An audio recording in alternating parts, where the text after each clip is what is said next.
मुख्यमंत्री माझी लाडकी बहीण या योजनेचा शुभारंभ झालेला आहे आणि त्यासाठी पात्र असणाऱ्या महिला भगिनींसाठी अर्ज भरण्याची प्रक्रिया सुरू झालेली आहे। त्यामुळे उत्पन्नाचे आणि रहिवासी दाखले प्राप्त करून घेण्यासाठी सेतू केंद्रावर महिला भगिनींची खूप मोठ्या प्रमाणामध्ये गर्दी होत आहे। माझी आपणा सर्व माता भगिनींना विनंती आहे की आपण कुठल्याही सेतू केंद्रावर किंवा तहसील कार्यालयामध्ये जाण्याची आवश्यकता नाही।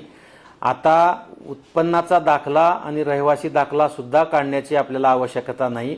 या योजनेसाठी रहिवासी दाखल्याच्या ऐवजी आपल्याकडे असलेले ओळखपत्र, आपल्याकडे असलेला शाळेचा दाखला, जन्माचा दाखला यासाठी सुद्धा आपल्याला वापर करता येणार आहे।